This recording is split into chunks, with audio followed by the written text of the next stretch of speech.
మిమ్మల్ని అందరినీ హృదయపూర్వకంగా ఆహ్వానిస్తున్నాను.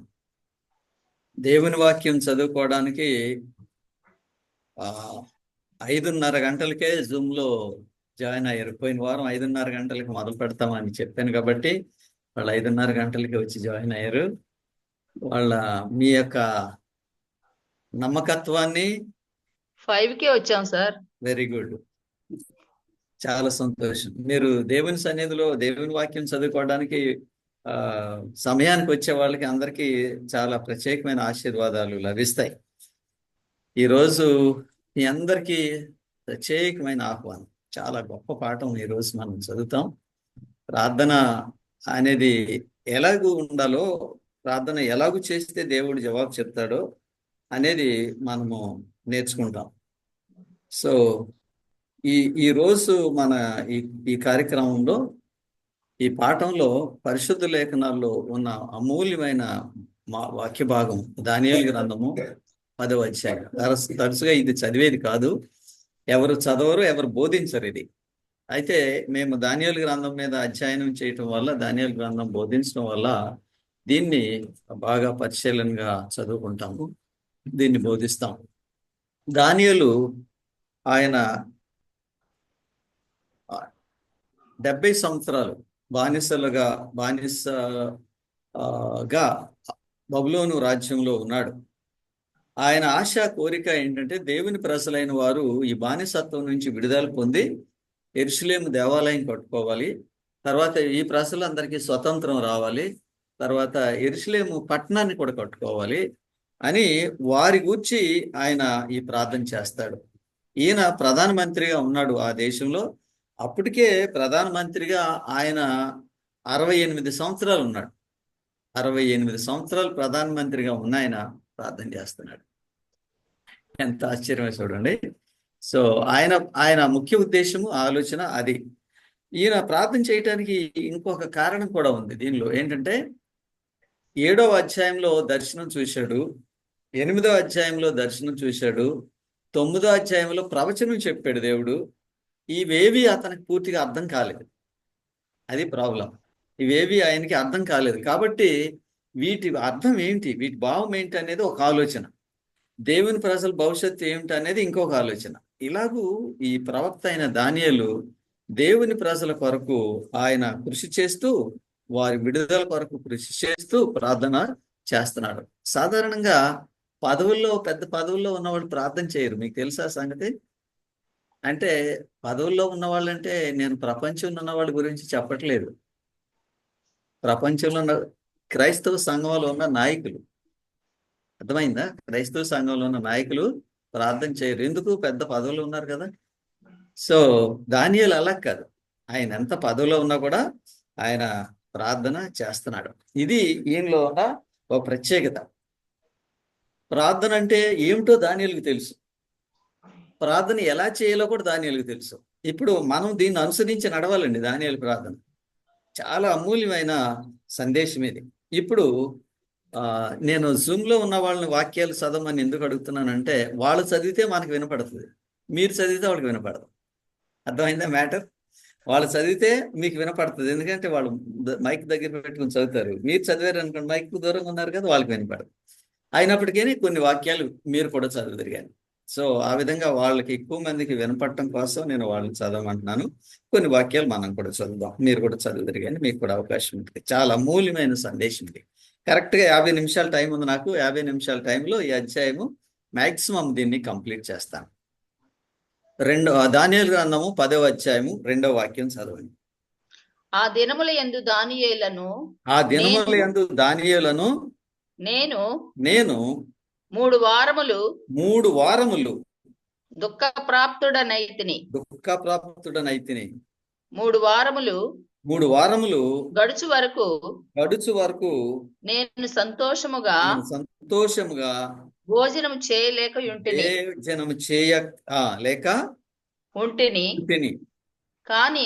కానీ ద్రాక్షారసము గాని నా నోటికి రాలేదు. స్నానాభిషేకములను చేసుకొనలేదు. చదవమంటారా? చాలండి. ఆయన 3 వారాలు భోజనం చేయలేదంట. 3 వారాలు. మీరు తరచుగా ఉపవాసం అనే మాట మీరు వింటారు కదా. నాకు ఒక క్వశ్చన్, ఉపవాసం అనే మాట అని చెప్పినప్పుడల్లా నిజంగా ఉపవాసం ఉంటారా? అది ప్రజలకు నా ఆలోచన. ఉపవాసము అనేటువంటి మాట చెప్పినప్పుడల్లా మనుషులు ఉపవాసం ఉంటారా అనేది ఒక క్వశ్చన్. కానీ ఈయన ఎన్ని రోజులు ఉపవాసం ఉన్నాడంట? 3 వారం. 3 వారాలు ఉపవాసం ఉండి ఎవరి కోసం ప్రార్థన చేస్తున్నాడు? దేవుని ప్రజల కోసం ప్రజల కోసం, దేవుని ఆలయం కోసం ప్రార్థన చేస్తున్నాడు. తర్వాత యెరూషలేం గురించి ప్రార్థన చేస్తున్నాడు. మనము సాధారణంగా మనకి ఏదైనా ఆపద వస్తే మనం ఉపవాసం ఉండి మన కోసం ప్రార్థన చేస్తాం. అది తప్పు కాదు. కానీ ఉపవాసం ఉండి నేను ఉపవాస కూటము ఉపవాసము అని అంటే మాత్రం ఖచ్చితంగా ఉపవాసం. అది లేకపోతే దేవునికి అంగీకారము కాదు. ఓకే, తర్వాత 4వ వాక్యం చదవండి. అదే అధ్యాయం మొదటి నెల 24వ తేదీన నేను హిద్దెకెలను గొప్ప నదీ తీరమున ఉంటిని. గొప్ప నదీ తీరం. ఇది ఆయన దర్శనం. నదీ తీరం నుండి ఏం కనిపించిందంట ఆయనకి? ఈ హిద్దెకెల్ అనేటువంటి ఈ నది, దీనికి టైగ్రీస్, ఈ హిద్దెకెల్ అనేటువంటి ఈ పేరు వాళ్ళ వేరే భాషలో రాసింది. కానీ హీబ్రూ భాషలో అయితే దీని పేరు టైగ్రీస్, ఈ నది. సో ఈ టైగ్రీస్ అనే నది ఇప్పుడు మనం దానియేలులో చదువుతున్నాం కదా. ఈ టైగ్రీస్ అనేది ఆదికాండంలో ఉంది. ఎంత ఆశ్చర్యమో చూడండి. దానియేలుకి ఆదికాండానికి మధ్య చాలా కాలం. కానీ అంటే 3500 సంవత్సరాల కాలం ఈ 2 దానియేలు గ్రంథానికి ప్రకటన గ్రంథానికి మధ్య కాలం. కానీ అక్కడ టైగ్రీస్ అనేటువంటి నది, దీనికంటే హిద్దెకెల్ అనే నది హిద్దెకెల్ అనేటువంటి ఆ నదికి ఇంకొక పేరు టైగ్రీస్ హీబ్రూ భాషలో. ఇది బైబిల్లో ఉందేమో చూద్దాం. ఆదికాండము 2వ అధ్యాయము 14వ వాక్యం. ఇక్కడ కూర్చున్న వాళ్ళు చదవండి, సభలో కూర్చున్న వాళ్ళు ఈ వాక్యం చదవండి. ఆదికాండము 2వ అధ్యాయం 3వ నది పేరు హిద్దెకెల్. చూసారా? 3వ నది పేరు హిద్దెకెల్. సో ఈ హిద్దెకెల్ అనేటువంటి పేరు మనము ఇక్కడ చూస్తున్నాం. కాబట్టి బైబిల్ ఎంత గొప్ప పుస్తకం అండి, ఎంత గొప్ప పుస్తకం. చూసారా? హిద్దెకెల్ అనేటువంటి నది 3500 సంవత్సరాల తర్వాత దానియేలు మాట్లాడుతుంటే దానియేలు ఈ నది దగ్గర ఉండి ఆయన దర్శనం చూశాడు. ఇప్పుడు 5వ వాక్యం చదవండి. జూమ్ లో ఉన్న వాళ్ళు చదవండి. నేను కన్నులెత్తి చూడగా నారబట్టలు ధరించుకున్న ఒకడు కనబడేను. చదవండి. అతడు నడుమున మేలిమి బంగారము నడికట్టు కట్టుకొని ఉండెను. ఇప్పుడు అతను చాలు, ఇక్కడ వరకు చాలు. అయితే ఇది ఇతనికి కనిపించింది ఎవరు? మనకు ఆశ్చర్యమైన విషయం అంటే ఇతనికి కనిపించింది యేసుక్రీస్తు వారు. సో యేసుక్రీస్తు వారు ఇతనికి కనిపించారు. ఎన్ని రోజుల తర్వాత? 3 వారాలు ప్రార్థన చేసిన తర్వాత కనిపించాడు. నేను అంటే మనము మన ఆధ్యాత్మిక జీవితం గురించి ఉపవాసం ఉండి ప్రార్థన చేయవలసిన అవసరం ఉన్నప్పుడు ప్రార్థన చేయాలి ఫెయిత్ఫుల్గా. అయితే ప్రాముఖ్యమైన విషయం ఏంటంటే అలా ప్రార్థన చేస్తే ఎవరు కనపడతారు? దేవుడు. వండర్ఫుల్ అండి. మన సమస్యలకు పరిష్కారం ఆయనే. దేవుడు మనకి కనపడతాడు, దర్శనం ఇస్తాడు. ఆయన దర్శనం ఇచ్చి ఆయన మాట్లాడతాడు. ఆయనతో పాటు ఆయన దూతలను కూడా పంపుతాడు మాట్లాడటానికి. ఈయన ఉపవాసం ఉండి ప్రార్థన చేస్తున్నాడు కాబట్టి ఈయన దర్శనంలో ఈ మహా గొప్ప వ్యక్తి అయిన యేసుక్రీస్తుని చూచాడు. ఆ తర్వాత యేసుక్రీస్తుని ఇతను చూశాడు. ఇతను ధైర్యపరచడానికి ఆ మహిమతో కనిపించాడు. కానీ ఆ తర్వాత ఇతనితో మాట్లాడటానికి గబ్రియేలును పంపుతాడు. సరే, ఇప్పుడు 6వ వాక్యం చదవండి. అతని శరీరము రక్తవర్ణపు రాతి వంటిది. అతని ముఖము మెరుపు వలె ఉండెను. అతని కన్నులు జ్వాలామయమైన దీపములను అతని భుజములను పాదములను తళతళలాడు ఇత్తడిని పోలి ఉండెను. చాలు, అతని మాటల అక్కడ వరకు చాలు. అక్కడ దీనిలో ఇది ఎవరై ఉండొచ్చు, దీనిలో మనం ఏం చూస్తాం, కన్నులు జ్వాలలమయమై ఉండేను, జ్వాలలమయములను అతని భుజములు పాదములు తలతల మెరి ఇత్తడిని పోలి ఉండేను. ఎవరై ఉండాలి ఇది మనం ఊహించవచ్చు. మనం మన మన ఉద్దేశానికి ఈయన ఎవరో. దానియేలుకి దర్శనంలో ఆయన 3 వారాలు ఉపవాసం ఉండి ప్రార్థన చేస్తే దేవుడే ఆయనకి దర్శనం ఇచ్చాడు. ఎంత గొప్ప విషయం అండి. అలాంటి ప్రార్థన దేవుడికి ఇష్టం కదా. అలాంటి ప్రార్థన దేవుడు, మనకి ఏదైనా అవసరం ఉందనుకోండి, మన అవసరం తీరటం కోసం మనం ఉపవాస కూటం, ఉపవాస ప్రార్థన అనే మాట చెప్తాం, లేకపోతే ఒక స్పెషల్ ప్రేయర్ అని మనం చెప్తాం, ప్రత్యేకమైన ప్రార్థన అని చెప్తాం. కానీ దానియేలు అలా కాదు, ఎప్పుడు ప్రార్థన చేసేవాడు. దానియేలు అవసరం వచ్చినప్పుడు ప్రార్థన చేయటం కాదు, ఆయన ఎప్పుడు ప్రార్థన చేసేవాడు. ఇది మనం నేర్చుకోవాలి. తర్వాత మీరు అడగొచ్చు, అయ్యా నాకు ఏమీ సమస్య లేదు కదా, నేను ఏం ప్రార్థన చేయాలి, నాకేమి లోటు లేదు. అటువంటి వాళ్ళు, ఏమి లోటు లేని వాళ్ళు ఏం ప్రార్థన చేయాలంటే, నాకు చేసిన మేళ్ళన్నిటికీ నీకు వందనాలు.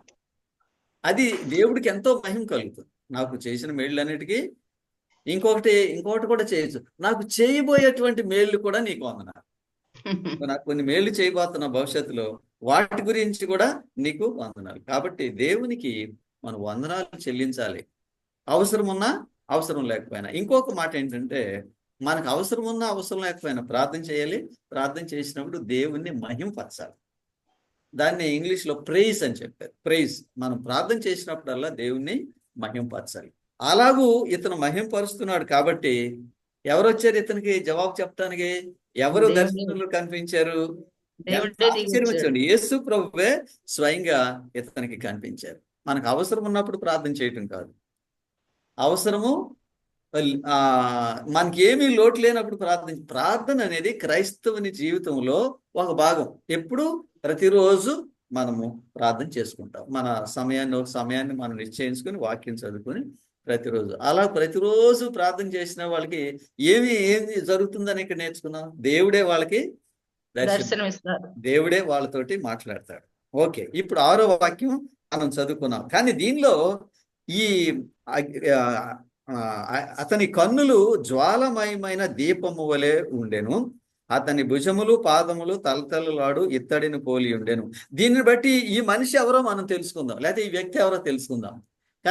కనెక్టింగ్ టెక్స్ట్ మీకు చెప్తాను. ప్రకటన గ్రంథము 2వ అధ్యాయము 18వ వాక్యం. ప్రకటన గ్రంథము 2వ అధ్యాయము 18వ వాక్యం చదవండి. తురితేయాలో ఉన్న సంఘపు దూతలకు ఇలాగు వ్రాయము, అగ్ని జ్వాలలు వంటి కన్నులను అపరంజిని పోలిన పాదములు గల దేవుని కుమారుడు సంగతులేవనగా. అంటే ఇప్పుడు దానియేలు కనిపించింది ఎవరు? యేసు. ఈయన ఏంటంటే అగ్ని జ్వాలలు వంటి కన్నులు, అపరంజిని పోలిన పాదములు. ఈ పైన మనం దానియేలు గ్రంథము 10వ అధ్యాయము 6వ వాక్యంలో దానియేలు ఎవరిని చూశాడో, యోహాను ఆయన్నే చూశాడు. అర్థమైందా? ఈ మాటలు చూడండి. అగ్ని జ్వాలలు వంటి కన్నులు గలవాడు. అగ్ని జ్వాలలు వంటి కన్నులు గలవాడు అనే మాట ఎందుకు ఉపయోగించాడంటే, ఆయన కన్ను దృష్టి నిష్కళంకమై, ఆయన కన్ను దృష్టి ఆ కన్ను దృష్టిలో ఏ విధమైన లోపము లేదు. కంటి చూపుతోటి మనుషుడు తన ఉద్దేశాన్ని తెలియచేస్తాడు. కాబట్టి యేసుక్రీస్తు వారి నేత్రాల్లో, ఆయన చూపులో ఏ దోషం లేదు. అది ప్రాముఖ్యం. అందుకే దానికి ఏమని పేరు పెట్టారు? అగ్ని జ్వాలలు వంటి కన్నులు గలవాడు, అపరంజిని పోలిన పాదం. అపరంజిని పోలిన పాదములు గలవాడంటే యేసుక్రీస్తు వారు అగ్ని గుండా నడిచారు, అగ్ని గుండం గుండా నడిచారు. అందుచేత ఆయనకి ఈ మాటలు చెప్పబడ్డాయి. ఏమని చెప్పాడు? అగ్ని వంటి కన్నులు, జ్వాలలు వంటి కన్నులు గలవాడు, అపరంజిని పోలిన పాదములు గలవాడు. మనము కష్టాల గుండా ఇప్పుడు ప్రయాణం చేస్తున్నట్లయితే మీ అందరికీ ఓ ప్రశ్న వస్తుంది. కష్టాల గుండా ప్రయాణం చేసేవాళ్ళు, నేను ఇంత మంచివాడిని కదా, నేను ఇన్ని మంచి పనులు చేస్తున్నాను, నాకెందుకు ఇలాంటి కష్టాలు వస్తున్నాయి కదా? నేను క్రైస్తవుడు అయిన దగ్గర నుంచి నాకు చాలా చాలా శ్రమలు వస్తున్నాయి అంటే నువ్వు క్రైస్తవుడు అని అర్థం. అర్థమైందా? ఇది ఒక రోమన్ కథోలిక్ ఫాదరు ఒక చిన్న పుస్తకం రాశాడు. ఆ పుస్తకం నేను చదివేశాను మొత్తం. ఆ పుస్తకం నా దగ్గర ఎవరో కొట్టేశారు, కానీ ఆ పుస్తకం మాత్రం నా మైండ్లో ఉంది. ఆ ఫాదర్ రాసింది ఏంటంటే, నువ్వు కష్టపడుతున్నావు అంటే నువ్వు దేవుని కుమారుడు అన్నమాట. చాలా ట్రెమెండస్. ఇప్పుడు చాలా చిన్న వయసులో నేను ఆ పుస్తకం చదివాను. మనము కష్టపడుతున్నాము అని అంటే దేవుని పిల్లలు అన్నమాట. అర్థమైందా? దేవుని పిల్లలే కష్టపడతారు, దేవుని పిల్లలకే పరీక్ష వస్తుంది, దేవుని పిల్లలకే అగ్ని పరీక్ష శ్రమలు వస్తుంది. శ్రమలు కాబట్టి మనం శ్రమలు పడుతున్నాం అంటే మనం దేవుని పిల్లలు అని అర్థం చేసుకోవాలి. వండర్ఫుల్ మెసేజ్ అండి. సో ఇతను ఈ ఈ దానియేలు దర్శనంలో చూసింది ఎవరో? యేసుక్రీస్తుని చూశాడు. యేసుక్రీస్తు వారిని. ఆయన ఎందుకు వచ్చాడు? ఈయన ఎందుకు దానియేలు యేసుక్రీస్తు వారు ఎందుకు వచ్చారు? ఆయన ప్రార్థన ఉపవాసం ఉండి ప్రార్థన చేశారు. ప్రార్థన, యథార్థమైన ప్రార్థన చేస్తున్నాడు కాబట్టి, నామకార్థపు ప్రార్థన కాదు, ప్రార్థన కోసం ప్రార్థన కాదు, మనకు అవసరం ఉంది కాబట్టి ప్రార్థన కాదు, దానియేలుది నిజమైన యథార్థమైన ప్రార్థన కాబట్టి ఆయనకి జవాబు చెప్పడానికి, ధైర్యపరచడానికి దేవుడే దిగి వచ్చాడు. ఇప్పుడు దానియేలు గ్రంథము 10వ అధ్యాయము 7వ వాక్యం చదవండి. దానియేలును నాకు ఈ దర్శనము కలుగగా నాతో కూడా ఉన్న మనుషులు దాన్ని చూడలేదు గాని మిగుల భయక్రాంతులై దాగుకొన్న వలెనని పారిపోయిరి. ఓకే, ఇక్కడ దర్శనము ఎవరు? దానియేలుకు వచ్చింది. ఆయన దగ్గర ఉన్న మనుషులు ఈ దర్శనం చూడలేదంట, కానీ ఈ మహిమ చూసి వాళ్ళు పారిపోయారని చెప్పాడు. ఎంత గొప్ప విషయం అండి. చాలా మంది అంటారు, నాకు దర్శనం వచ్చింది. మీరు ఈ మధ్య చెప్తున్నారు లేదు, ఇలా టెస్ట్ మనీలు సాక్ష్యాలు, నాకు దర్శనం వచ్చింది అని చెప్తారు. దర్శనం వచ్చిందంటే ఇది అనుభవం అండి. అర్థమైంది? ఎవరికైనా దర్శనం వస్తే, దేవుని దర్శనం వస్తే ఇలా ఉంటది సంగతి. మనుషుడు తలకిందులు అయిపోతారు. దానియేలు దీనిలో చాలా బలహీనుడు అయిపోయాడు దేవుని దర్శనం చూడటం వల్ల. అందుకని నాకు దర్శనం వచ్చింది, రాత్రి దేవుడు నాకు ఇలా చెప్పాడు అని అంటే ఇన్ని కోతలు అనమాట. అర్థమైందా? దేవుని దర్శనం చూచిన మనిషి అంత తేలిగ్గా నిలబడలేడు. ఇంకొక విషయం చెప్తానండి, దీనిలో వాళ్ళు పారిపోయారు కదా ప్రక్కన ఉన్న వాళ్ళు. దర్శనం అనేది ఎవరికి వస్తుంది? దేవుని ప్రజలకు మాత్రమే వస్తుంది. రెండవది, అన్యులకు దర్శనం లేదు. అన్యులకు దేవుడు దర్శనం ఇవ్వడు, దేవుని ప్రజలు కాని వారికి దేవుని దర్శనం ఇవ్వడం. సో ఇది చాలా చక్కటి అంశం నేను గ్రహించాను దీనిలో. తర్వాత 8వ వాక్యం చదవండి. నేను ఒంటరినై ఈ గొప్ప దర్శనమును చూచితిని. చూచినందున నాలో బలమేమయో లేకపోయాను. సరే, దర్శనం చూస్తే ఇంతకు ముందే చెప్పాను, దర్శనం చూస్తే నాలో బలమేమి. దేవుడితోటి మనం ఎప్పుడైతే సంబంధంలోకి వస్తామో అప్పుడు దేవుని మహిమ మనల్ని ఆవరించినప్పుడు అటువంటి బలహీనత ఏర్పడుతుంది. ఇప్పుడు ఈ మధ్యలో సిటీ స్కాన్ అనేది ఒకటి వచ్చింది కదా, మీరు మనిషిని లోపలికి పెడతారు మొత్తం అంతా. అలాగే ఒకసారి నువ్వు సిటీ స్కాన్ చేయించుకుంటే 6 నెలల వరకు మళ్ళీ ఇంక సిటీ స్కాన్ చేయించుకోకూడదంట. ఈ లోపల నీలో ఉన్న ఎనర్జీస్ అన్ని డ్రైన్ అయిపోతాయి ఒకసారి సిటీ స్కాన్ చేయించుకుంటే. అసలు జబ్బు తగ్గటం మాట పోయి లేనిపోయిన కష్టం వస్తుంది అనమాట మనిషికి. సో నా ఫ్రెండ్ ఒక ఆయన ఈ మధ్య చేయించుకున్నాడు. ఏ మనుషుడు సిటీ స్కాన్ చేయించుకోవాలి, నేను సలహా ఇవ్వను సార్ అని చెప్పాడు. అంత భయంకరమైన పరిస్థితి అనమాట. అలాగూ దేవుడు మానవునితో మాట్లాడినప్పుడు, ఆయన మహిమతో మనతో మాట్లాడినప్పుడు మనం కూడా బలహీనలు అవుతాం. అందుకని దేవుడు మనతోటి ఈ రోజులు అలా మాట్లాడ్డు. అందుకని ఈ దినముల ఎంతమంది కుమారుని ద్వారా మాట్లాడిన, కుమారుని ద్వారా మాట్లాడినప్పుడు ఇటువంటి ఇబ్బంది మనిషికి కలగదు. ఎందుకు? నరావతారి కదా ఆయన. దేవుడు మాట్లాడినప్పుడు మనిషికి ఎలాంటి పరిస్థితి ఏర్పడుతుంది, నరావతారి మనతో మాట్లాడినప్పుడు మనకు అలాంటి పరిస్థితి ఏర్పడదు. అందుకని యేసుక్రీస్తు మనతో మాట్లాడారు. అందుకే హెబ్రీయులకు రాసిన పత్రిక 1వ అధ్యాయం మీరు చదవద్దు, 1-2 వాక్యాలు చెప్తాడు.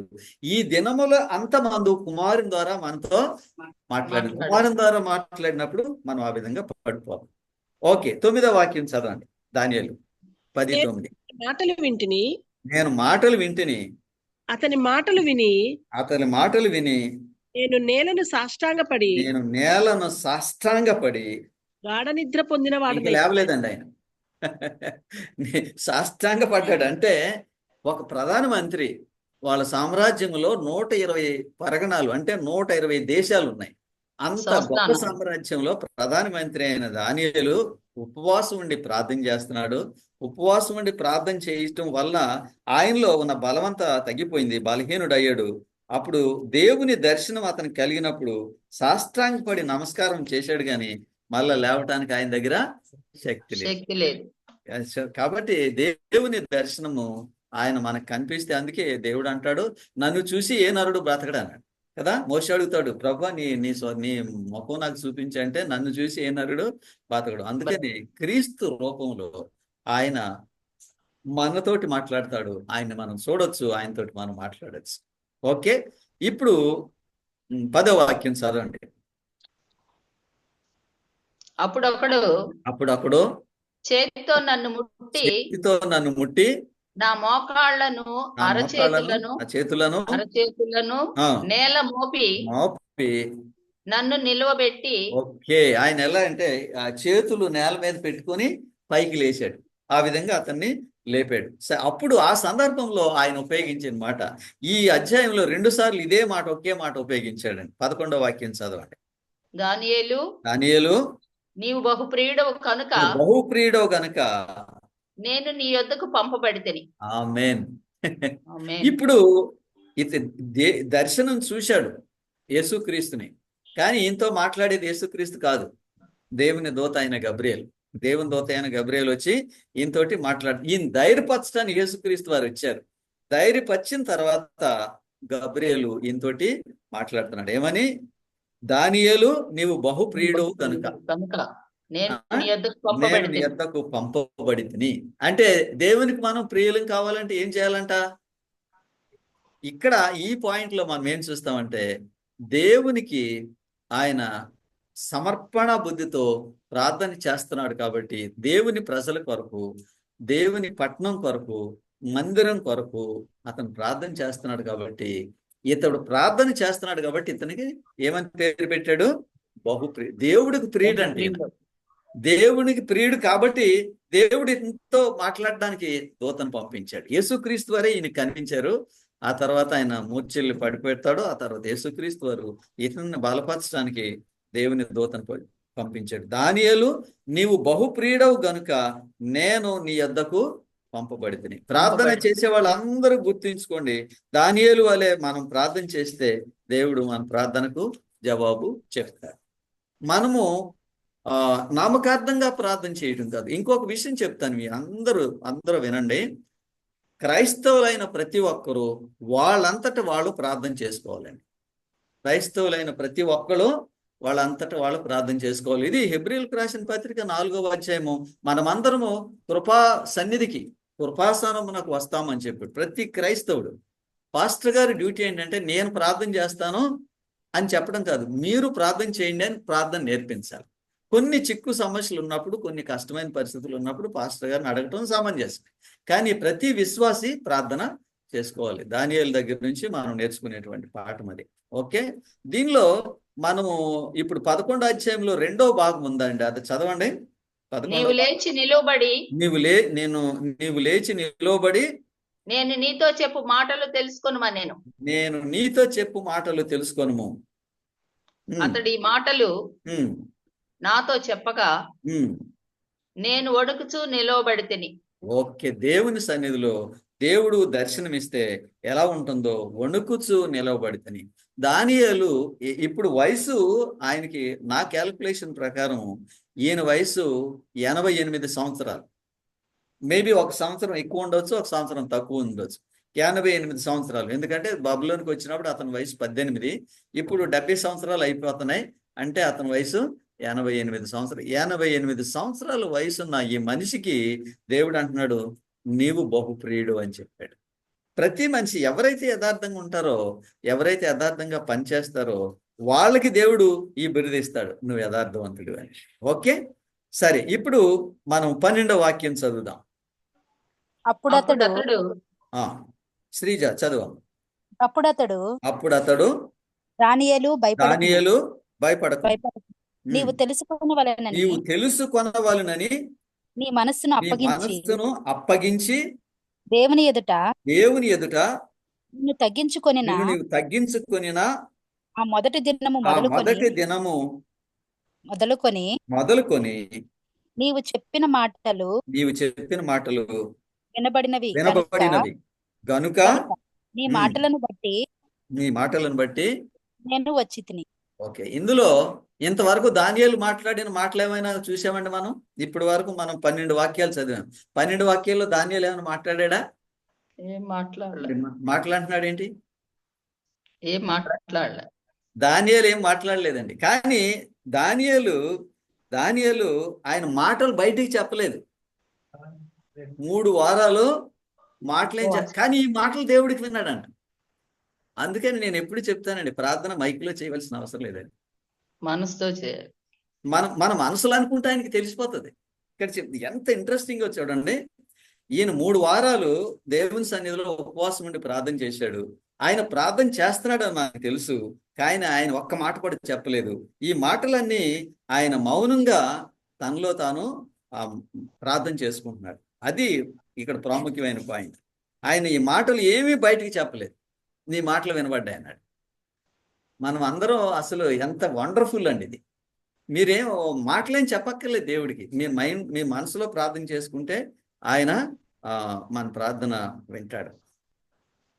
సో ఈ సందర్భంలో దానియేలు ప్రార్థన విన్నట్లే జకర్యా చేసిన ప్రార్థనను కూడా దేవుడు విన్నాడు. ఆ వాక్యం కూడా మనం చదువుదాం. ఈ వాక్యాన్ని కూడా మనం ఒకసారి పరిశీలన చేద్దాం. ఓకే, చదవండి. దానియేలు, ఇది లూకా 1:13 ఉంది ఈ దేవుడు జవాబు చెప్పిన సన్నివేశం. అప్పుడు ఆ దూత అతనితో జకర్యా భయపడకుము, నీ ప్రార్థన వినబడినది. ఎవరికైనా సరే ఇది చాలా ప్రాముఖ్యమైనది. మనం ప్రార్థన చేస్తున్నామంటే ఊరికే కాలక్షేపం కాదు, రోజులు గడపడం కాదు, ఊరికే ప్రార్థన చేసామని అనుకోవటమే కాదు. ఇంకొక విషయం, మనం ప్రార్థన చేయడానికి కూర్చున్నప్పుడు ఇంకా ప్రార్థనే చేసుకోవాలంతే, ఏమి అవసరం లేదు, ప్రార్థన చేసుకోవాలి. ఊరికే దేవుని దృష్టికి, దేవుని దగ్గరికి వచ్చినప్పుడు మనం ఎంత నిశ్శబ్దంగా ప్రార్థన చేస్తే దేవునికి అంత ఇష్టంగా ఉంటుంది. ఈయన నిశ్శబ్దంగా ప్రార్థన చేస్తున్నాడు జకర్యా, అలాగే తర్వాత దానియేలు. వాళ్ళ కుతాడు అంటున్నాడు, జకర్యా భయపడకము, నీ ప్రార్థన వినబడినది.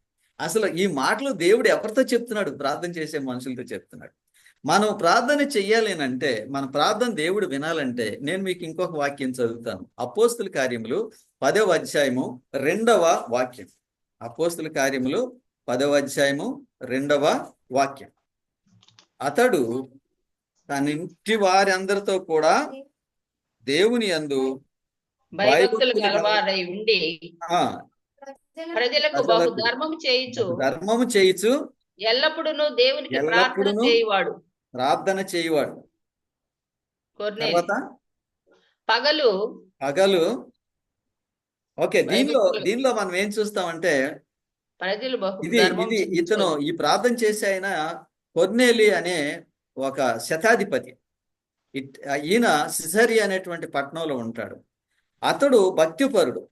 అతడు అతని ఇంటి వారితో కూడా దేవుని యందు భయభక్తులు కలవాడండి ప్రజలకు బహు ధర్మము చేయుచు ఎల్లప్పుడూ ప్రార్థన చేయువాడు. దేవునికి ప్రార్థన చేయువాడు అంటే దీనిని బట్టి మనం ఒక మాట చెప్పవచ్చు అండి. ఒక ప్రక్కని దేవుని ఎడల భయభక్తులు ఉండాలి, ఇంకొక ప్రక్కని ఇతరులకి సహాయం చేయాలి. మీ అందరికి ఒక విషయం చెప్తానండి. నేను ఒక పెద్ద పాస్టర్ గారి దగ్గర బిగినింగ్ లో పనిచేసాను. ఆయన ఏమనేవారంటే, నీకు వచ్చిన జీతం, నీకు వచ్చిన ఆదాయం అంతా అది ఖర్చు అయిపోద్ది, కానీ నువ్వెవరికైనా ఇచ్చేవి చూసావా, అది మాత్రం బ్యాంకులో ఉంటుంది. నువ్వెవరికైనా దేవుడికి కానీ మనుషులకు కానీ నువ్వు సహాయం చేస్తే అది ఎక్కడ ఉంటుందంట, అదే మిగులుతుందంట. మనం కష్టపడి సంపాదించిందంతా మన ఖర్చు అయిపోద్ది ఏదో ఒక రకంగా, కానీ మనం ఇలాంటి పనులు చేస్తే అది మాత్రమే మనకు మిగులుతుంది అని చెప్పేవాడు. నాకు చాలా చక్కగా ఆయన దగ్గర నేను నేర్చుకున్నాను. అందుకని దీనిలో మనం ఏం చూస్తామంటే, దేవుని సన్నిధిలో మనం ప్రార్థన చేసేటప్పుడు విస్తరించి మనం మాట్లాడనక్కర్లేదు. మనం లోపల మన మనసులో అనుకున్నా కూడా దేవుడు వింటాడు. కానీ ఇక్కడ దేవుడు కోరేది ఏంటో చెప్పాడు. ఏమన్నాడు? నిన్ను నీవు తగ్గించుకోవాలని చెప్పాడు. రెండవది, దేవుని యందు భయభక్తులు కలిగి ఉండాలి, ఎల్లప్పుడూ ప్రార్థన చేస్తూ ఉండాలి. అటువంటి వారి ప్రార్థనా జీవితం కలవారికి దేవుడు ఒక పేరు పెడతాడండి. ఏంటది పేరు? నీవు బహుప్రియుడవు. అది మనము చాలా ప్రార్థనలు ఈ రోజుల్లో చేస్తాం. వాటికి నేనేం చెప్పను, కానీ మీరేం చెప్తారు చెప్పండి. ఈ ప్రార్థనలన్నిటికీ చాలా ప్రార్థనలు, చాలా చాలా రోజులు, చాలా సమయం, వీటికి ఏమని పేరు పెడతారు మీరు? వాటికి జవాబు లేదు ఆ ప్రార్థనలకి కదా. కాబట్టి మనం దానియేలు నుంచి ప్రార్థన ఎలాగ చేయాలో నేర్చుకోవాలి. ఏమంటారు? మీ ప్రార్థనకి జవాబు కావాలంటే ముఖ్యంగా తల్లిదండ్రులైన వాళ్ళకి ఒక ఆలోచన ఉంటుంది, వాళ్ళ పిల్లల్ని బాగా స్థిరపరచాలని కదా. ప్రతి తల్లిదండ్రికి పిల్లల్ని బాగా స్థిరపరచాలని ఉంటుంది. నాకున్న జయం ఏంటంటే నా పిల్లలు నాలాగా సఫర్ అవ్వకూడదు, వాళ్ళు ఇటువంటి జీవితం జీవించకూడదు, వాళ్ళు బాగా జీవించాలి అని కోరుకునేవాడు. అది నా ఆశయం. నెరవేరింది ఆశ, దేవుడు నెరవేర్చాడు. కాబట్టి మనం ఎప్పుడైతే హృదయపూర్వకంగా దేవుని సన్నిధిలో ప్రార్థన చేస్తామో దేవుడు మన ప్రార్థన వింటాడు. కాబట్టి ఈ ప్రార్థనలో చాలా గొప్ప విషయం ఏంటంటే దానియేలు ఏం చెప్పలేదండి మాటలు, కానీ ఎక్కడ అనుకున్నాడు? తన మనసులో అనుకున్నాడు. మన మనసులో అనుకున్న మాటలు కూడా దేవుడికి తెలిసిపోయినాయి. ఆయన ఇతని ప్రార్థన విన్నాడు. అంటున్నాడు, దానియేలు నీవు బహుప్రియుడవు గనుక నీ ప్రార్థనకి జవాబు చెప్పడానికి దేవుడు నన్ను పంపించాడు. ఈ దూత అంటున్నాడు, నీ ప్రార్థనకి జవాబు చెప్పడానికి దేవుడు నన్ను పంపించాడు. సో కాబట్టి ఇలాంటి ప్రార్థన చేయటం నేర్చుకున్నాం దానియేలు దగ్గర నుంచి. ప్రార్థన పాస్టర్ గారు చేస్తారు మీకోసం, కానీ ప్రతి ఒక్కరు మీరు ప్రార్థన చేయటం నేర్చుకోవాలి, ప్రభుని అడగటం నేర్చుకోవాలి. నేను ఇంకొక మాట చెప్తానండి ప్రార్థన గురించి. ఏంటంటే ప్రార్థన అంటే జీవితం. నువ్వు జీవితం సరిగ్గా జీవించకుండా చాలా డంబపు మాటలు మాట్లాడి ప్రార్థన చేస్తే దేవునికి అంగీకారం కాదు అది. అందులో నువ్వు తగ్గించుకోవాలని చెప్పాడు కదా. నువ్వు తగ్గించుకోవాలి, దేవునికి ఇష్టమైనట్లుగా నువ్వు మాట్లాడాలి. సో దానియేలు మరి పాత నిబంధన గ్రంథంలో ప్రార్థన గురించి ఎంత గొప్ప సమాచారం ఉందని ఎవరు అనుకోరండి, ముఖ్యంగా దానియేలులో ఉందనుకోరు. సో మనం ధన్యులం. ఓకే, ఇప్పుడు 13వ వాక్యం చదవండి. పారసీకుల రాజ్యాధిపతి 21 దినములు నన్ను ఎదిరించాను. ఎవరు చెప్తున్నారు? దానియేలుకు సహాయం చేయడానికి ఎవరు వచ్చారు? గబ్రియేల్ అనే దూత వచ్చాడు. ఈ గబ్రియేల్ అనే దూత అంటున్నాడు ఏమంట? 21 దినములు నన్ను ఎదిరించడానికి ఎవరు ఎదిరించారు? పారసీకపు. మీరు ఒక విషయం గుర్తుంచుకోవాలండి, ప్రపంచంలో ఉన్న దేశాలన్నిటికీ కూడా ప్రతి దేశంలో సాతానుడు రిప్రజెంటేటివ్ అక్కడ ఉంటాడు. నిర్ణయం తీసుకునేటువంటి సమయంలో రాజులను కానీ అధికారులను కానీ ప్రోత్సహించి వాళ్ళ తప్పుదారి పట్టించడానికి, నిర్ణయం చెప్పడానికి ఎప్పుడు సాతాను రిప్రజెంటేటివ్ అక్కడ ఉంటాడు. సో ఇది పారసీకపు దేశపు రాజ్యం మీద అధికారం చేసే వాళ్ళని నడిపించడానికి సాతానుడి చేత నియమింపబడిన ఒక దూత. దానియేలు ప్రార్థన చేస్తుంటే దేవుడు దానియేలుని దానియేలు దగ్గరికి వెళ్ళమని చెప్తే దానియేలు దగ్గరికి గబ్రియేలు వస్తుంటే 3 వారాలు ఆపేశాడంట. పోరాడుతున్నాడు 3 వారాలు. మీరు ఆశ్చర్యమైన స్టేట్మెంట్ చెప్తానండి. ఆశ్చర్యకరమైన స్టేట్మెంట్ ఏంటంటే, మనము యథార్థమైన ప్రార్థన చేస్తే ముందు ఎవరు వింటారో? సాతానుడు వింటాడు. తెలుసా మీకు? యథార్థమైన ప్రార్థన సాతానుడు వింటాడు, తర్వాత దేవుడు కూడా వింటాడు. కానీ యథార్థమైన ప్రార్థన చేయకపోతే సాతానుడు వింటూ దేవుడు వింటాడు. వింటున్నారు నా మాటలు? మీరు జ్ఞాపకం పెట్టుకోండి. యథార్థమైన ప్రార్థన మీరు చేయకపోతే సాతానుడు వినడు, ఆ సాతానుడు పట్టించుకోడు. అలాంటి ఈడు రావాడా ఈ మనిషి, ఈవిడితో నాకేం ప్రాబ్లం లేదు, నా బ్యాగ్ లో ఉన్నాడు, ఈడు గురించి ఎందుకు నేను పట్టించుకోగల. అలాంటి ప్రార్థన చేస్తే దేవుడు కూడా దాన్ని కన్నెత్తి చూడు. ఇది నాకు ఎంత ఆశ్చర్యమైందంటే, ఈ పాఠాన్ని నేను పరిశీలన చేస్తున్నప్పుడు దీనిలో నుంచి ఇలాంటి సారాంశం వచ్చింది. దానియేలు ఓపికతో 3 వారాలు ప్రార్థన చేశాడు. ఆయనకి జవాబు చెప్పడానికి దేవుడు తన దూతను పంపితే ఆయనకి ఆటంకపరచడానికి సాతానుడు ఆయన దూతను పంపించాడు. ఇప్పుడు వీళ్ళిద్దరి మధ్య ఎంతకాలం జరిగిందంటే పోరాటం? 3 వారాలు వీళ్ళు పోరాడుతున్నారు. అప్పుడు ఈ 3 వారాలు పోరాటం తర్వాత ఏం జరిగిందో మనం చదువుకున్నాం. దానికి ముందు 21 దినములు సార్. 21 దినములు చదవద్దాగండి. ఇక్కడ ఇతను మీరు ఒక విషయం గుర్తుంచుకోండి, మనం మంచి ప్రార్థన చేస్తే ఎవరు వింటారో? సాతానుడు వింటాడు, దేవుడు. మంచి ప్రార్థన చేస్తే దాన్ని ఆపటం కోసం వాడు ప్రణాళిక వేస్తాడు. మన ఊరికి ఏదో నామకార్థ ప్రార్థన ఎన్ని రోజులు చేసినా దానికి జవాబు రాదు, వాడు పట్టించుకోడు. వీళ్ళు ఎప్పుడు ఇంతేలే, వాళ్ళు మనకేం నష్టం లేదని వాళ్ళు మన జేబులోనే ఉన్నారు అనుకుంటాడు. ఎక్కువ మంది క్రిస్టియన్స్ అదే చేసేది పని. మేము ప్రార్థన చేస్తున్నాము, చాలాసేపు ప్రార్థన చేస్తున్నాము, చాలా అడుగుతున్నాము, కన్నీరు పెడుతున్నాము, ఇవన్నీ అనుకుంటున్నారు. కానీ అది దేవుని దృష్టికి అంగీకారమైంది కాదు. అందుకని సాతానుడు కూడా పట్టించుకోలేదు. వాడికి ఏం ప్రాబ్లం లేదు మీతోటి, చేయండి, ఎంతకాలమైనా మీరు ప్రార్థన చేయండి. కానీ నిజమైన ప్రార్థన చేసేవాళ్ళు మాత్రం చేస్తే ముందు వాళ్ళు లేస్తాడు ఇది ఎలాగ ఆపాలని. కానీ అలాగే ఆపాలని అతను లేచినప్పుడు దేవుడు ఏం చెప్తున్నాడు? స్వయంగా యేసు దూతను పంపుతాడు జవాబు చెప్పడానికి. అది ఆ దూతకి సాధ్యం కాకపోతే ఆయన యేసుక్రీస్తే ఆయన వస్తాడు. ఇప్పుడు మీరు 13వ వాక్యం చదివారు కదా, దానిలో ఆ వాక్యంలో ఆఖరి భాగం చదవండి. ఇంకా పారసీకుల రాజుల సముఖమున నేను నిలుచుండగా ప్రధాన అధిపతులలో మిఖాయేలను ఒకడు నాకు సహాయం చేయవచ్చును. ప్రధానులు అంటే ముగ్గురు, తండ్రి కుమార పరిశుద్ధాత్మ. తండ్రి కుమార పరిశుద్ధాత్మలో ఈ మూడవ వ్యక్తి ఎవరు? ఈ ప్రధానుడు ఎవరని చెప్తున్నారు? యేసుక్రీస్తు వారు. యేసుక్రీస్తు వారు సహాయం చేయడానికి వచ్చారు. ఎవరికి? గబ్రియేలుకి సహాయం చేయడానికి వచ్చాడు. కాబట్టి దేవుని ప్రజలు ప్రార్థన చేస్తే ఎవరు వింటారో? దేవుడు వింటాడు, దేవుడు వింటాడు, సాతానుడు కూడా వింటాడు. అభ్యంతరం పెట్టాలని చూస్తాడు కానీ అతని వల్ల కాదు. అభ్యంతరం పెట్టాలని చూస్తాడు కానీ అతని వల్ల కాదు. కాబట్టి భక్తిహీనులు మేము ప్రార్థన చేసేసాం చాలా అనుకుంటే సాతానుడు కూడా పట్టించుకోవట్లేదని వాళ్ళు తెలుసుకోవాలి.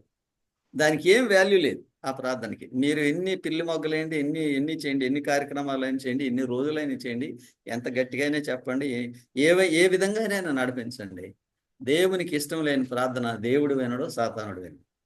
ఓకే, తర్వాత అందుకనే ఒక వాక్యం ఉందండి, జూమ్లో ఉన్న వాళ్ళు కాదు, ఇక్కడ ఉన్న వాళ్ళు చదవండి. సామెతల గ్రంథము 21వ అధ్యాయము 27వ వాక్యం. సామెతల గ్రంథము 21వ అధ్యాయము 27వ వాక్యం. భక్తిహీనులు అర్పించు బలులు హేయములు. దానిలో ఒక మాట వదిలేశాం. భక్తిహీనులు అర్పించు బలులు హేయములు. దురాలోచనతో అర్పించిన అవి అంటే వ్యర్థం అన్నమాట. ఎంత చేసి, ఎంత ఖర్చు పెట్టి, ఎంతో హడావిడి చేస్తే దేవునికి అంగీకారంగా ప్రార్థన వల్ల వచ్చేటువంటి ప్రతిఫలము ఏమీ లేదు. దానియేలు ఎలాగైతే ప్రార్థన చేశాడో, ఆయన క్యారెక్టర్ ఎలాగుందో అలాగూ మనం ఉన్నప్పుడు దేవుడు మన ప్రార్థన వింటాడని వాగ్దానం చేస్తున్నాడు. ఇప్పుడు మనం దానియేలు గ్రంథము 10వ అధ్యాయము 14వ వాక్యం చదవండి. ఇది దానియేలు గ్రంథము 10వ అధ్యాయము 14వ వాక్యం. దానియేలు గ్రంథము 10వ అధ్యాయం 14వ వాక్యం చదవండి. ఈ దర్శనము చదవండి. ఈ దర్శనము సంగతి ఇంకా అనేక దినముల వరకు జరగదు. ఈ దర్శనంలో రెండు చూశాడు ఆయన, రెండు ప్రవచనాలు. ఒకటి 2300 దినాల ప్రవచనము, తర్వాత 70 వారాల ప్రవచనము. ఈ రెండు ప్రవచనాలు ఈయన చూచాడు. కానీ దేవుడు ఏం చెప్తున్నాడు ఆయనకి? ఈ దర్శనం ఇప్పుడే నెరవేరదని చెప్పాడు. ఈ దర్శనం ఇప్పుడే దానియేలు ఈ దర్శనం గురించి తెలుసుకోవాలనుకుంటున్నాడు. ఆయన ప్రార్థన చేస్తున్నాడు. నాకు వచ్చిన ఈ రెండు దర్శనాలు 2300 దినాల ప్రవచనము, 70 వారాల ప్రవచనము, ఇది ఎప్పుడు నెరవేరుతుందో అనేది తెలుసుకోవాలన్నట్టు దేవుడు చెప్పాడు. అది ఇప్పుడు కాదు అని చెప్పాడు. ఓకే, 15వ వాక్యం చదవండి. దానియేలు గ్రంథం 10వ అధ్యాయం 15వ వాక్యం. అతడి ఈ మాటలు నాకు చెప్పగా నేను నా ముఖము నేలకు వంచుకొని మౌనినైతిని. అంటే ప్రార్థనలో మాట్లాడటమే కాదండి. మౌని అంటే మాట్లాడలేదు, మౌనంగా ఉన్నాడు. అంటే మౌనంగా ఉండటం అనే అర్థం ఏంటంటే, మనం ప్రార్థన చేసిన తర్వాత మనం మౌనంగా ఉంటే దేవుడు మాట్లాడతాడు, ఆ మాటలు మనం వింటాం. అర్థమైందా? నువ్వు మౌనంగా లేకుండా ఊరికే మాట్లాడుతూనే ఉన్నావు అనుకోండి, దేవుడు ఏం మాట్లాడాడో మనకు వినబడదు. అర్థమైందా? అందుకే నేను ఒక సలహా చెప్తానండి. మనం ప్రార్థన చేసినప్పుడు మన ఆమేన్ అన్న తర్వాత ఇంకేం మాట్లాడకూడదు. వింటున్నారా? అంటే మనం మాట్లాడకూడదు, నిశ్శబ్దంగా దేవుని సన్నిధిలో మౌనంగా ఉండాలి. అప్పుడు దేవుడు వెంటనే మనకు సమాధానం చెప్పాలి అంటే ఆ సమయంలో మనం ఆయన చెప్పే సమాధానాన్ని వింటాం. మీరు ట్రై చేయండి, ఇది మాట్లాడొద్దు ఏమి. సాధారణంగా ఎవరైనా ప్రార్థన చేసిన వెంటనే టక్కుమని పాట పాడతారు. మొత్తం తుడిసిపోద్దండి. దేవుడు మీతో మాట్లాడాలంటే మీరు ప్రార్థన చేసిన తర్వాత నిశ్శబ్దంగా ఉండండి. ఇది చాలా చక్కటి పాయింట్ అండి. దానియేలు ఏమంటున్నాడో, నేను మౌనినైతిని. చూడండి, దీనికి ప్రార్థన అంటే మౌనంగా ఉండటం అంటే మనం ప్రార్థన చేసిన తర్వాత ఆయన మాట్లాడడానికి సమయం ఇవ్వాలి. అవునా? ఆయన సమయం ఇస్తే మనం మౌనంగా ఉంటే ఆయన మాట మనం వింటాం. మనం మాట్లాడుతుంటే ఆయన ఏం మాట్లాడతాడో మనకు తెలియదు. సో ఇది చాలా ఇంపార్టెంట్ పాయింట్. దీనిలో మనం ప్రార్థన చేసినప్పుడు పాటలు అయిపోయిన తర్వాత అలాగ నిశ్శబ్దంగా ఉండండి. ఆయన సన్నిధిలో కొన్ని నిమిషాలు ఆయన మీతో మాట్లాడడం. తొందరగా పరిగెత్తొద్దు అటు. ఆయన మీకు ఏదైనా చెప్పాలని ఉంటే మీరు అడిగిన దానికి జవాబు చెప్తాడు. జవాబు వినాలని మీరు కనిపెడితే మీరు ఆయన స్వరము వింటారు. ఖచ్చితంగా గ్యారంటీ. మనం ఇలాంటి ప్రార్థన ప్రయత్నం చేద్దాం. మీకు కీర్తన గ్రంథం 65 అధ్యాయం 1వ వాక్యం చదవండి దయచేసి. చాలా అమూల్యమైన వాక్యం అండి ఇది. దేవా సియోనులో మౌనముగా నుండుట నీకు స్తుతులు స్తుతి చెల్లించుట. మౌనముగా ఉండట స్తుతి చెల్లించుట. దేవా సియోను అంటే దేవుని మందిరం ఒక అర్థం. సియోను మందిరము అంటాం కదా. సియోను మందిరంలో మనం మౌనంగా ఉండడం కాదు, మనం ఊరికే మాట్లాడాలి కదా, ఎక్కువ భాగం మాట్లాడాలి. అందుకే నేను చెప్తాను, మనం చర్చికి వచ్చిన తర్వాత మాట్లాడకూడదు, నిశ్శబ్దంగా కూర్చోవాలి, దేవుని స్వరం వినాలి. ఎవరైతే నిశ్శబ్దంగా కూర్చుంటారో వాళ్ళు దేవుని స్వరము వింటారు. దేవుడు ఏం జవాబు చెప్తాడో కూడా మనం వింటాం.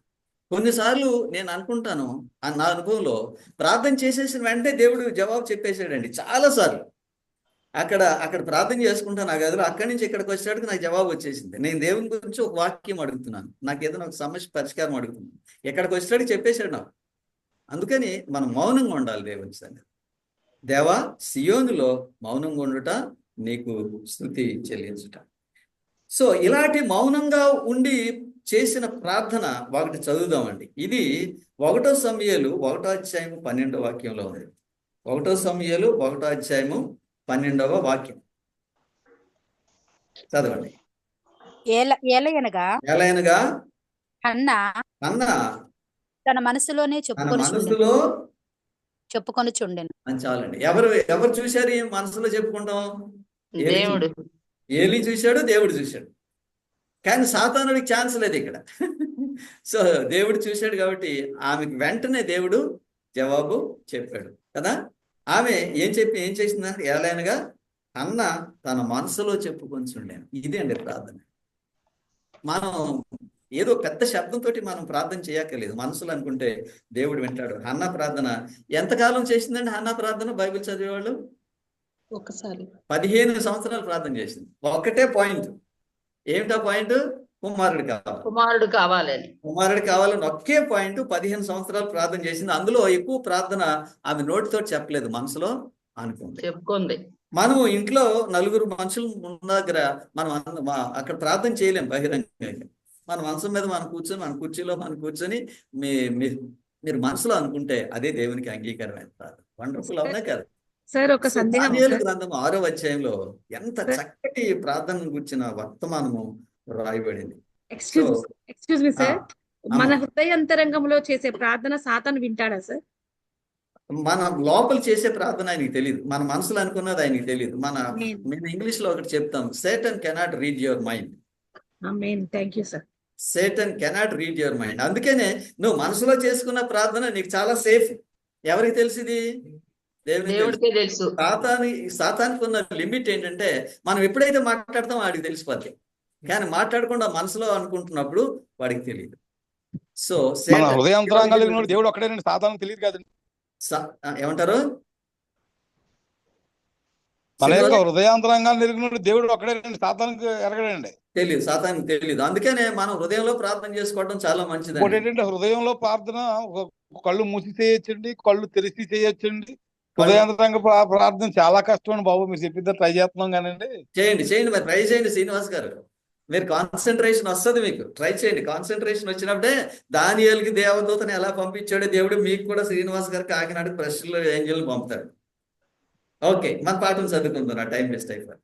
ఓకే, ఇప్పుడు ఆ తర్వాత మాట ఏంటంటే, మనకి ఏమి అవసరమో దేవుడికి తెలుసండి. నేను పదే చెప్తున్నాను ఈ విషయం. మనకి ఏం అవసరమో దేవుడికి తెలుసు. కాబట్టి మనం మనకి ఏం అవసరం మనం ఆయనకి చెప్పక్కర్లేదు. ప్రభు నేను అనుకుంటాను, నేను ప్రభువా నా హృదయం అంతా నీకు తెలుసు, నాకేం కావాలో నీకు తెలుసు, నేను నీకు చెప్పక్కర్లేదు, నీకు వందనాలు ప్రభువా, నువ్వు నన్ను ఇంతవరకు నడిపిస్తున్నావు, నీకు చాలా వందనాలు, నాకు చాలా సహాయం చేశావు, నన్ను చాలా బలపరుస్తున్నావు, నేను ఆధ్యాత్మికంగా బలంగా ఉంటాను, నాకు సహాయం చేయి. అలాగూ నా మనసులో నేను ప్రార్థన చేసుకుంటాను. సో ఇప్పుడు కాబట్టి మనకి దేవుడికి ఏం కావాలో మనకు తెలుసు. కాబట్టి ఇంకా మనం పదే పదే మనకు అవసరాన్ని బట్టి మనం ఆయనకి చెప్పవలసిన అవసరం లేదండి. Okay, continue. ఇప్పుడు 16వ వాక్యం చదవండి, అదే అధ్యాయం 19 దానియేలు గ్రంథం 10వ అధ్యాయం 16వ వాక్యం.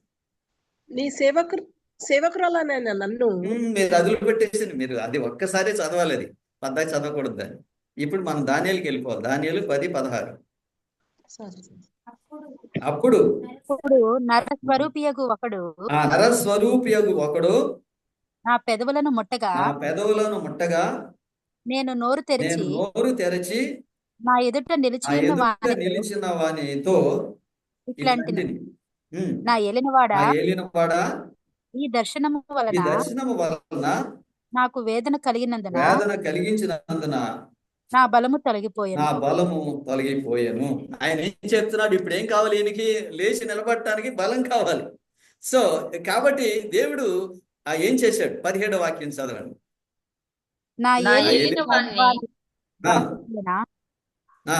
నేను నా ఏలిన వాని ఎదుట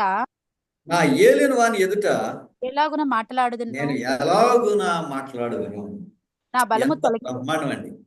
దానియేలు అంటున్నాడు, నువ్వు మాట్లాడమంటున్నావు, నా ఏలిన వాని ఎదుట నేను ఏం మాట్లాడు ప్రభువా? ఇది ప్రార్థన అంటే.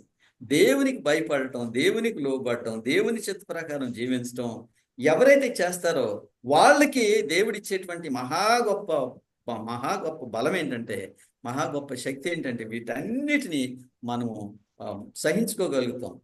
తర్వాత దేవుడు వాటన్నిటిని మనకు అనుగ్రహిస్తాడు. అందుకని మనం ప్రార్థన చేసినప్పుడు అన్ని నోటితోనే చెప్పక్కర్లేదు. నేను ఎక్కువ భాగం లోపలే చెప్పుకుంటాను నా ప్రార్థన. కారులో ప్రయాణం చేసేటప్పుడు, బస్సులో ట్రైన్లో ప్రయాణం చేసేటప్పుడు నేను మనసులో ప్రార్థన చేసుకుంటాను. ఏరోప్లేన్లో ప్రయాణం చేసి మనసులో ఎవరికి తెలియదు నేనేం ప్రార్థన చేసినా, సాతానుడికి కూడా తెలియదు, కానీ దేవుడికి తెలుసు. దానికి తగినట్టుగా ప్రార్థన చేసుకుంటాం. ఒకసారి ప్యారిస్ నుంచి ఒక ఫ్లైట్ బయలుదేరింది బెంగళూరుకి. అది 2 గంటలు వచ్చేసిన తర్వాత చెప్పాడు, ఈ ఫ్లైట్ బెంగళూరు వెళ్దండి, దీనిలో చాలా టెక్నికల్ ఇష్యూ ఉంది, ఇది వెనక్కి వెళ్ళిపోవాలి అంటే అందరూ ఏడ్చేస్తున్నారు లోపల. ఒకరిని పట్టుకుని ఒకళ్ళు అయిపోయింది మన పని అని. సో అప్పుడు దానిలో అటెండెంట్ వచ్చి చెప్పాడు, మీరు ఎవరికైనా మీ ఫోన్ నంబరు మేము కాంటాక్ట్ చేయాలంటే ఆవిడ ఫోన్ నంబర్ ఇవ్వండి అని నన్ను అడిగితే, నేను మా ఆవిడ ఫోన్ నంబర్ ఇవ్వలేదు, మా ఆఫీస్ మేనేజర్ ఫోన్ నంబర్ ఇచ్చా. ఈ ఫోన్ ఆమె దగ్గరికి వెళ్ళిందంటే నేను రాకముందు ఆమె అయిపోద్ది. సో అందుకని ఆమె నంబర్ ఇవ్వలేదు నేను. సో మేనేజర్కి ఫోన్ చేశాడు, మేనేజర్కి నేను నంబర్ ఇచ్చాను. నేను మాత్రం ఆ సీట్లో కూర్చొని, ప్రభువా ఇన్నిసార్లు ప్రయాణం చేశాను, నీ చిత్తం అయితే నన్ను తీసుకెళ్ళి ఇండియా, నేనేం చేయలేను, ఇంకా నేను ఏడవలేదు, నేను బాధపడలేదు, అలాగే కూర్చొని. అందరూ కంగారుగా ఉన్నారు. సరే అప్పుడు వాళ్ళందరూ కంగారుగా ఉంటే నేను నిశ్శబ్దంగా నేను మేనేజర్కి ఫోన్ నంబర్ ఇస్తే వాళ్ళు మేనేజర్కి ఫోన్ చేసి చెప్పారండి, మా ఫ్లైట్ డిలే అవుతుంది, 12 గంటలు డిలే అవుతుంది అని చెప్పారు. ఆయన ఆ సమాచారం అందింది. ఈవిడ వెళ్ళి ఆయన కాంటాక్ట్ చేస్తే ఆయన కరెక్ట్గా ఆమెకు చెప్పాడు అన్నమాట.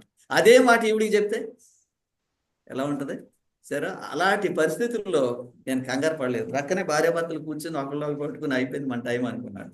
సో అప్పుడు చెప్పాడు ఫ్లైట్ అటెండెంట్, ఈ ఫ్లైట్ మళ్ళీ ప్యారిస్ వెళ్తుంది, ఇది ఇండియాలో దీన్ని రిపేర్ చేయలేరు, మధ్యలో కూడా ఇది వెళ్ళడానికి అవకాశం లేదు అట్లాంటి క్వశ్చన్ మీద అని చెప్తే, అప్పుడు వాళ్ళు తీసుకెళ్ళి మళ్ళీ ప్యారిస్ తీసుకెళ్ళి అందరూ అందరూ మారిపోయారు, నడిపించే వాళ్ళు అందరూ మారిపోయారు, కొత్త వాళ్ళు వచ్చారు. మమ్మల్ని 12 గంటలు లేట్గా తీసుకొచ్చారు. ఉదయం 6 గంటలకు రావాల్సిన ఫ్లైట్ సాయంత్రం 6 గంటలకు వచ్చింది. సో కాబట్టి మనం నిశ్శబ్దంగా ప్రార్థన చేసుకుంటే దేవుడు మన ప్రార్థన వింటాడు. మనం ఏదో హడావిడి చేసి ఎక్కువ మాటలు మాట్లాడి ఇది ఆ కూటం, అది ఆ కూటం, ఇది ఈ కూటం, అది చేపించాలి, ఇది చేపించాలి, ఇవన్నీ వేస్ట్ అండి. మీరు ఒంటరిగా మీరు ప్రార్థన చేసుకుంటే దేవుడు మీకు జవాబు చెప్తాడు. ఒక మనిషి 1000 మందితో సమానం అటువంటి ప్రార్థన చేసుకునే వ్యక్తి. దానియేలు నీవు బహుప్రియుడు అని చెప్పి అన్నాడు, నీకు ఇదంతా అర్థమయ్యేటట్టుగా చెప్పాలని దేవుడు నన్ను పంపించాడు అన్నాడు. దేవుడు ఆయన పంపించేటువంటి ప్రార్థన మనం చేసామంటే మనం ఎంత గొప్పవాడు మర్చిపోయాం. ఇప్పుడు 18వ వాక్యం చదవండి. అతడు మరలా నన్ను ముట్టి నన్ను బలపరిచి నీవు బహుప్రియుడవు భయపడకము నీకు శుభమవును గాక. శుభము కలుగును గాక. ఆమేన్. ఎంత గొప్ప మాటలండి. ధైర్యం తెచ్చుకోము నాతో చెప్పాను. నువ్వు ఎవరు అంట నువ్వు బహుప్రియుడు తోటి ఈ మాటలు చెప్తాడండి దేవుడు. ప్రియుడు కానివాడితోటి దేవుడు ఈ మాటలు చెప్తాడు. నువ్వు బహుప్రియుడు, నీకు క్షేమం కలుగుతుంది, నువ్వు ధైర్యం తెచ్చుకోమని చెప్పాడు. సో తర్వాత కంటిన్యూ, ఆ వాక్యం చదవండి. అతడు నాతో ఇట్లనగా నేను ధైర్యం తెచ్చుకొని, ఇదండి ఫెయిత్ అంటే. అతడు నాతో మాట్లాడగా నేను ధైర్యము తెచ్చుకుంటుని. కంటిన్యూ. నీవు నన్ను ధైర్యపరిచితివి కనుక నా ఏలిన వాడవైన నీవు ఆజ్ఞ ఇమ్మని చెప్పితివి. ఓకే, ఏమంటాడు? నువ్వు ఆజ్ఞ ఇ ప్రభువా అని చెప్తున్నాడు. దేవుడికి ఆజ్ఞ ఇస్తారండి ఇప్పుడు ప్రార్థనలో. విన్నారా మీరు? విన్నారా? దేవుడికి కమాండ్మెంట్ ఆజ్ఞాపించేయటం ఆయన. ఇది చెయ్యి, అది చెయ్యి, అది చెయ్యి, అది చెయ్యి. కానీ ఈయన ఏమంటున్నాడు? నా ఏలిన వాడవైన నీవు ఆజ్ఞ ఇమ్మని చెప్పి తిని. అది ఆ ప్రార్థన. అడగండి దేవుడిని. అలాగని ప్రభు నువ్వేం చేయమంటావు, నన్ను ఏం చేయమంటావు అని అడగండి. నువ్వు దేవుడు ఏం చేయాలో మనం చెప్పకూడదండి ప్రార్థనలో. నేను ఈ ప్రార్థనలను దానియేలులో ఉన్న ఈ సమాచారాన్ని ఎంతో ఘనపరుస్తాను, మహింపరుస్తాను. చాలా గొప్ప సమాచారం. అన్నాడు, నీవు నన్ను ధైర్యపరిచితివి గనుక నా ఏలిన వాడవైన నీవు ఆజ్ఞయము అని చెప్పి. నన్ను ఏం చేయమంటావు ప్రభు? So then God will answer your prayer. అలా అందరూ ప్రార్థన చేయాలి. గుర్తుంచుకోండి, ఎవరో వచ్చి మన కోసం ప్రార్థన చేయటం కాదు, పాస్టర్ గారికి మనల్ని ప్రార్థన చేయమని చెప్పడం కాదు. మీ అంతటా మీరు ప్రార్థన చేసుకోవడానికి మిమ్మల్ని తర్బీదు చేస్తున్నాను నేను. గుర్తుంచుకోండి, మీ అందరినీ తర్బీదు చేస్తున్నాను. మీకు అలాంటి క్లిష్టమైన పరిస్థితి వస్తే నేను ప్రార్థన చేస్తాను, మీకు చెప్తాను మీరు ఎలా ప్రార్థన చేయాలి. దానియేలు వంటి ప్రార్థన చేస్తే మిమ్మల్ని దేవుడు ఏమని పిలుస్తాడు? బహుప్రియుడవు గనుక నీకు జవాబు చెప్పడానికి నేను వచ్చానని చెప్పాడు. ఓకే, 23వ వాక్యం చదవండి. అయితే సత్యమందు సత్య గ్రంథమందు వ్రాసినది నీతో చెప్పేదను మీ అధిపత్యగు మిఖాయేలు కాక ఈ సంగతులను గూర్చి నా పక్షముగా నిలువ తెగించిన వాడు ఒకడును లేడు. ఆమేన్. ఎవరు నిలబడ్డారంటే దానియేలుతో? దేవుడు. మనం దేవుని దృష్టికి ప్రియులమైతే ఈ ప్రపంచంలో వచ్చేటువంటి సమస్త విధములైన సమస్యలను, కష్టాలను పరిష్కారం చేయడానికి దేవుడే మన పక్షాన్ని నిలబడతాడు. ఇది ఒక మనిషి అయినా చాలు, ఒక మనిషి అయినా సరే యోధుడు. కాబట్టి దానియేలు అంటున్నాడు, నా పక్షాన్ని ఎవ్వరు నిలబడలేదు. ఎవరు నిలబడ్డారు? మిఖాయేలు ఒక్కడే. ఆయన ఒక్కడే చాలు. ఎంతో మంది మనుషుల కంటే ఎక్కువ. చాలా మంది రోజులు అంటారు చాలా మంది ఉన్నారు ఓ స్థలంలో. చాలా మంది కాదు అక్కడ కావాల్సింది. మనకు కావాల్సింది ఎవరు? దేవుని యొక్క శక్తి. కాబట్టి మౌనంగా ప్రార్థన చేయటం నేర్చుకోండి. ప్రార్థన అయిన తర్వాత ఏం చేయాలి? మౌనంగా ఉండండి. దేవుడు జవాబు చెప్తాడు. ప్రార్థన అయిన వెంటనే టక్మని అలా ఆమె టక్మని పాటలు పాడొద్దండి. జస్ట్ దేవుడు ఏం చెప్తాడో అక్కడ ఒక 5 నిమిషాలు కూర్చోండి. ఆయన జవాబు చెప్తాడేమో వినండి. మనం చేసేటువంటి ప్రార్థనకు జవాబు వస్తే అంతకంటే గొప్ప సంగతి ఇంకోటి లేదు ప్రపంచం. దేవుడు అందరికీ జవాబు చెప్తాడు. మీరు నా దగ్గర శిష్యార్పణ చేస్తున్న మీ అందరికీ నేను చెప్పేది, మీకు ఏమి అవసరం ఉన్నప్పటికీ, మీ ఏ సమస్య ఉన్నా నిశ్శబ్దంగా ప్రార్థన చేసుకోండి. ప్రార్థన చేసిన తర్వాత దేవుడు మీతో మాట్లాడటానికి అవకాశం ఉంది. కొన్నిసార్లు ఆయన ఆలస్యం చేయొచ్చు, కొన్నిసార్లు తొందరగా చెప్పవచ్చు. సో దేవుడు మీ అందరిని దీవించను గాక. మనకి ఈరోజు వాక్యం చదువుకోవడానికి చాలా చక్కటి శబ్దం లేని టైము. పాస్టర్ గారు చాలా కష్టం అండి అలాంటి సమయంలో వాక్యం బోధించడం, కాన్సన్ట్రేషన్ ఉండదు. సో దేవుడు చేసిన సహాయాన్ని బట్టి మనకు సహాయపడిన వాళ్ళకి నా హృదయపూర్వకమైన వందనాలు. ఈ సమయం మందు మనము ఒక కీర్తన పాడతాం. ధరణిలోని ధనములెల్ల. ధరణిలోని వాక్య పాట తీయండి, 2 చరణాలు పాడదాం. ఆ తర్వాత మనం క్లోజింగ్ ప్రేయర్ తోటి ముగించుకుందాం. దీనిలో ఏమైనా ప్రశ్నలు మీకు ఉన్నట్లయితే ఒకటి ఈ ప్రార్థన అయిన తర్వాత 1-2 ప్రశ్నలు అడగవచ్చు. ఒకవేళ ఇంకా మిగిలి ఉంటే రేపు సబ్బాత్ బడిలో ఆ ప్రశ్నలు మనం చదువుకుందాం. అందరూ లేచి నిలబడండి. ధరణిలో నీ ధనములెల్లా ధరణి పాలైపోవును, ధరణిలో నీ ధనములెల్లా ధరణి పాలైపోవును, గరిమ తోడా నీవు గైకొను, గరిమ తోడా నీవు గైకొను, నిరతముండెడి ధనమును, ధరణిలో నీ ధనములెల్లా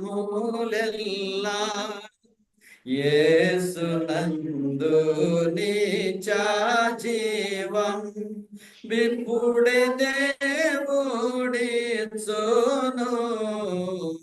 యేసునందు నిత్య జీవం తీసుకొనుము దాని వేగమే, తీసుకొనుము దాని వేగమే, మరముగా నిమ్మము, ధరణిలో నీ ధనములెల్లా ధరణి పాలైపోవును, ధరణిలో నీ ఆకర్షణ దేవ కృపను బోలునట్టి దివ్య భాగ్యమొక్కటి, దేవ కృపను బోలునట్టి నీవు చూడబోవు మిత్ర, నీవు చూడబోవు మిత్ర, చట వెదకి ధరణిలో నీ ధనములెల్లా. మహోన్నతుడు అయిన తండ్రి, ప్రార్థనను మాకు నేర్పించినందుకు మీకు వందనాలు. మీ గొప్ప ప్రవక్త అయిన దానియేలు ప్రార్థనా జీవితంలో నుండి ఒక ముఖ్య అంశము మేము నేర్చుకున్నాం. తండ్రి, మా జీవితంలో ప్రార్థన చేయటం ఎలాగో మాకు నేర్పించారు. మీ సన్నిధిలో మౌనంగా ఉండి మిమ్మలను మా హృదయాలు మీ కొరకు తెరిచి మీరు మాతో సంభాషించి మీ ఉద్దేశాలు మాకు తెలియచేసే విధంగా మేము మీ సన్నిధిలో మౌనంగా గడపడం నేర్పించండి. తండ్రి, ఈ సభలో ఉన్నవారిని, జూమ్లో ఉన్నవారిని ఒక్కొక్కరిని పేరు పేరు చొప్పున ఆశీర్వదించమని తండ్రి, ఇంత చక్కటి ప్రశాంతమైన వాతావరణం మీ వాక్యం చదువుకోవడానికి మాకు ఇచ్చినందుకే మీకు వందనాలు. సహాయం చేసిన ప్రతి ఒక్కరిని ఆశీర్వదించమని తండ్రి, ఈ మాటలు మా హృదయంలో ఉంచుకుని అట్టి విధమైన ప్రార్థనా జీవితం జరిగించి మా జీవితం మనకు ఏది అవసరమో మీకు తెలుసు కనుక మీరు దాన్ని ప్రసాదిస్తారనే విశ్వాసంతో మిమ్మల్ని పట్టుకుని నడిచే భాగ్యం దయచేయండి. ఆ ప్రార్థన విన్నందుకు వందనాలు, ఇట్టి అవకాశం ఇచ్చినందుకు వందనాలు. మమ్మల్ని అందరినీ ఆశీర్వదించి మా గృహాలకు పంపమని మీ కుమారుడైన యేసుక్రీస్తు నామం అందరూచున్నాం తండ్రి. మన తండ్రి అయిన దేవుని ప్రేమయు, కుమారుడైన యేసుక్రీస్తు కృపయు, పరిశుద్ధాత్మని అన్యోన్య సహవాసము మనందరి పైన సదాకాలం ఉండేది కాక. ఆమేన్. ఆమేన్. ఆమేన్. దయచేసి అందరూ కూర్చోండి.